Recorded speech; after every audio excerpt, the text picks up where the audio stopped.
What's up, YouTube? Hope everybody's doing all right. Once again, thanks for subscribing, liking the videos, your comments. It's all greatly appreciated, and it certainly helps the channel. I want to do another video on the boat. It's been a couple weeks, and I thought I had everything the way I wanted it, but every time we take it and put it on the water, we find something different that we'd like to change or add or subtract. And basically, if you haven't seen the other videos, this is just a cheap, relatively cheap, nothing cheap these days, but relatively cheap way of getting a fishing boat, getting on the water, and having a good time trying to catch some fish, or whatever you may be doing, joyriding or whatever. But I did end up doing some significant modifications to the boat since the last video, and I wanted to show you guys that in case maybe there's some ideas here that you may see that I wish I would have thought of in the process of some of the other things I was doing. And so I wanted to show those things to you very quickly this evening. And this is where we're at. I can't say that I won't put it on the water and then find something else. I'm sure there will be, but I think that unless something is tragically wrong that I'm not seeing right now, I think everything's the way I want it, unless it would just be something minor. And then hopefully this fall we'll get it painted up and looking better. But so a couple of the things that I changed since the last video, one of them you can see right here. We had a 9.9 Johnson, like a 72 model on here, and it did okay with one person. But if you put two adults, or adult and two children, it was, you could tell just not quite enough motor. So I'm not going to uncover this, but that is a Mercury 15 horsepower, and it pushes the boat really good, and it'll do well over 20 miles per hour with two people on board.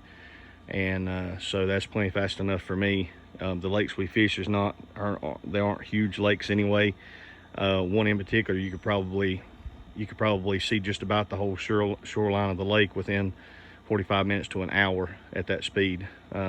Maybe less time than that. But so anyway, I did get rid of the Johnson motor. I actually still have the motor, and so not promoting a sale here, but if anybody sees this and is interested in a 9.9 Johnson that does a fine job, just an older motor and a little underpowered for a boat this big with this much weight. If you had like a 12-foot boat, 10-foot boat, or even a 14-foot boat without all the additions, and you were just one person, you'd be fine. But anyway, I have that for sale, and I'll make you a real deal on it. But anyway, the motor and the gas tank and fuel line and everything you need to put it on the boat. So did add the Mercury 15 horsepower. I also ordered, this comes from the factory with, I think it's a 9 1/4 diameter, I think a 9 pitch, and I found a used 9 1/4 11 pitch, because when you put it on the water, it's got plenty enough power coming out of the hole. It's definitely not lagging on that. And then when you get to the top end, it's an EFI motor, and so it basically tacks out at around 20 couple miles per hour, and you still have some throttle left. You just aren't getting any more power or speed from it. So I'm going to try just a little bit more aggressive prop and see if we can squeeze just a couple more mile an hour out of it without killing the low end. And if we can, and that way if we ever do get on a big lake, then we'll be able to move on with it. But more or less just one of those things that everything can be a little bit better. That's always my mentality, and always a means to spending some money. So anyway, that's one change. Another change I made was I added the I'm not done with these yet. These are just done for the time being, but I added these side rails. When I got the boat, it didn't have any of this side rail here, and no support for the fender. The fender's just bolted on here at the front and back, and it was really floppy. So I gained some support here for the fender, and then also got these side rails that help in loading the boat greatly. Now, when the boat was, when I first got it with nothing but a trolling motor, it wasn't a big deal to load. But as we've added weight and things to it, it's got a little bit more aggravating. So this helps out a lot on getting it loaded on the trailer. And then in the doing of that, also, the tail lights were originally mounted down here, and why they do that on the boat trailer, I have no idea. Especially back in the day when everything was incandescent and all you do is change bulbs. And I mean, even if you unplug the trailer before you put it in the water and wait to hook it back after you get it out, you still seem like you're constantly fiddling with those incandescent bulbs. And so anyway, I moved it from this location, and then part of this is the bracket for the rub rail, and then the other part of it is for the light bracket. And it raises them up high enough that even on a very awkward ramp, I should be able to put the boat in the water without actually submerging the lights. They may get a little wet on the bottom, but I shouldn't have to put them plumb under the water. And I also went to an LED light. I got these off of Amazon. I think tax and all, they were like $18, and they came within a couple days. Got really good reviews, and so I'm hoping that these lights will save me from having to deal with bulbs, incandescent bulbs. I do know, and I will mention this, you know, if you do put these on and you have one go bad, it's not as simple as change a bulb. You're gonna have to get a new light. So just keep that in mind. You may want to order 2 sets and have one on hand just in case. But we did that on both sides. I did put the tag down low, just because. All right, so there's really no way, I don't know if I can show you this with the light on or not. There's really no way to bring that tag as wide as it is and put it up here without hitting into the boat. So I put it down here, and I think there'll be enough light off of this to light it up okay. And just basically attached it to the frame. Another thing I did, the anchor. We plan on doing a lot of nighttime fishing, and I just want to be able to anchor down in calm water, usually very deep water, and just sit there and not have to fool with the trolling motor. So I got the anchor set up in the winch. You saw that in the last video. The problem I had was the anchor, no matter where you put it down here or what you did with it, I even had it wrapped up in a towel at one point, it still vibrated from time to time, and it just drive you nuts. So I was gonna do a PVC pipe and just cap the bottom, but I never could find one that this would fit in, you know, nice and snug. And so what this is this is a cutout off of a 5-gallon bucket. It's pretty thick plastic, and I made it the shape, I don't know, you probably can't tell in the video, but it's actually a little bit of a cone shape. It gets smaller at the bottom, and curled it around, formed it, riveted it together, and then attached it to these 2 rails with some rivets and washers. So it's really sturdy, and the anchor, you know, you can kind of wedge it in there to where it's not going to rattle going down the lake. Also added a paddle. I don't think we had that last time. I moved the seats from where they were, and again, this is an old worn boat that we don't have hardly any money in, so please, you know, ignore the dents and things like that. But the seat was originally mounted in the dead center, as low as I can mount it and still have a swivel. Since then, I actually raised it up a couple of inches, and it makes the distance from here to the floor a little more comfortable for my feet and legs. And then also moved it over to the side so it's easier for that tiller steer there. And it actually was a necessity when I put the Mercury engine on there, because the tiller handle is longer than the Johnson. And basically, even, I don't know if you can tell from the video, this tiller handle, the engine's setting straight this way, and on these, the tiller handle can be adjusted at an angle either way. This one's all the way maxed out this way. And so with the seat in the center, you can about tell there'd been no way to steer the thing. So this way you can turn just a little bit of an angle and get, you know, full, basically, you know, as much angle as you need to turn on the engine. So I did that with that seat. This seat here, I also moved it in an effort to try to offset the back seat being over that way. I moved this seat over this way just a tad, and then also raised it up quite a bit, again, to get the foot area here a little more comfortable from the seat to down here, and then added a place for your foot here, so you're not having to have your feet on that angle. I added some extra meat to this mount here. Not that the mount was shabby or shaky, but I just wasn't, I had these all the way tight and still had some flex in this trolling motor bracket. So I added another piece here just to thicken it up for those mounts. All right, so another thing we did, in the moving of the back seat, I also had to relocate this rod holder from back there up to here. It still works fine. I actually like it better this way. There's a little bit more room to get the rods in it, so it works out really good. And then another thing that we did is, I think in the original video I showed you, this is the mount right here for the Garmin depth finder. And this depth finder was just one of the Walmart specials at the time. Does a good job, it really does. Just doesn't have a lot of the features of the higher end ones. And I think it was like 120 bucks. But anyway, I had this mounted right back here. And so I moved it up here to the front and put the transducer on the trolling motor, and to try to help out a little bit as far as, you know, if we're in really shallow water, for whoever's up here running the trolling motor, they'll be able to see on the Garmin over there, you know, the exact depth. Then to replace that Garmin, you may have already seen it, but we've got a mount here. This is for also for another, this is for a Garmin as well, but this is a bigger, more featured model.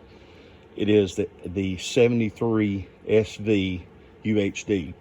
And if you guys, I know this is not a specific video on depth finders, but you know, if you're considering one of those, it's a really good unit. I'm really happy with it.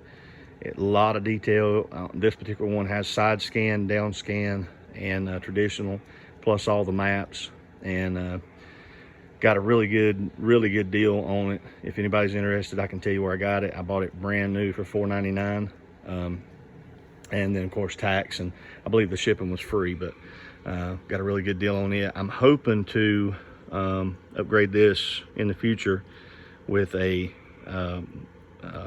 Panoptix LiveScope transducer and the computer box, whatever it is that interprets the signal. They're really expensive. I'm probably going to hold off on that unless I can find a deal on something used. But anyway, if you're considering that that Garmin UHD unit, then yeah, this is the EcoMap. They make a Striker, I believe it's a Plus or a Vivid, but anyway, this is the EcoMap, and it's a very good unit. So if you're considering that and you can get a deal, don't hesitate, you'll enjoy it. Another thing I did was I added, and I've got to do some paint work here again, this will all happen this fall hopefully, but I added some extra meat to this back, the thickness of the transom here where the motor mounts, because again, these screws, the clamp screws were basically maxed out on just this much right here. So I added some to it to help with that. And then I also went ahead and bolted the thing in. I'm pretty happy with where it was mounted. One issue I did run into when I made this mount here originally, or this part here originally, I raised the engine up about 1 inch. And what I was trying to accomplish was to get the anti-ventilation plate or whatever here even with the bottom of the boat, and probably won't be able to tell. Maybe you can tell. Yeah, like that. So I'm about 1/2 inch below it as it sits now. And what I had read is that you want to get it, you know, even with the bottom of the keel, or maybe a little above. And so I added 1 inch up here. And when I took this thing and put it on the water with myself and one adult up front and one of our children, it was very, very tipsy, like felt like it was top heavy, and every little move you made just had to be very guarded and very planned move. So I didn't see a huge improvement in speed, and I saw a great loss in handling. So I put the motor back down to where the plate is about 1/2 inch, maybe 3/8 of an inch to 1/2 inch below the keel. So, you know, if you're in the middle of that, I don't know what to tell you. I know by definition, it's supposed to be at or above, but maybe because this is a larger motor on a smaller boat, maybe that's part of the issue. I don't know. That's just my experience. The only other thing that I do have, I found or came across a used hydrofoil, or I think some people call it a dolphin or dolphin. But anyway, to go on here to try to add, it's not in this configuration, it's not unstable and it's not unsafe to drive. But I was thinking maybe a hydrofoil might add a little bit of stability to it, just make it not so quickie when you do make a turn or a movement. So we'll be adding that sometime in the next couple of days. But other than that, I think it's pretty well in the final stages, and pretty well happy with it. Trying to think if there was anything else. Oh, one other thing. I did have some trouble with just a little bit of water getting in the boat. Excuse me. And when I say a little bit, this area back here would get, if you stayed out for 3 hours, 4 hours, this area back here would have about 1/2 to 3/4 of an inch of water in it loaded on the trailer. And that's not a significant amount of water, but I just would really like for it to be completely dry, or at least as dry as I can get it. And so I had went over this thing over and over and over on the bottom side and even inside, trying to silicone rivets and just to see if I could get it to stop. And interestingly enough, I don't know if you'll be able to see it with the gas tank in here. Let's see if we can move it. I do have a strap for the gas tank. I just don't have it in strapped down at the moment. But here's where the drain plug goes. And I don't know if you can tell, but this is dented up from things being dropped on it over the years. And my brother found the problem. And basically, I just was not getting the plug tight enough when I put it in here. And he had tightened it way down and got it deep in there and clamped it down, and no more water problems. So if you're having trouble getting water in one of these boats, and try that first. It take 2 minutes to check it and 2 minutes to see if it'll make a difference. I went so far, I actually have 2 plugs. One of them came with the boat, and it's chained to it, and this plug was the rubber was a little bit hard, so I bought that new one. And same thing, still getting water in the boat. And and by the time you actually, even right off the bat, if you were looking, you still never really actually see that it was coming in around these plugs. So if you're having water in the boat, double check your plug first. All right, so I think that's just about it for now. That's all the modifications I made that I'm aware of and thinking of right now.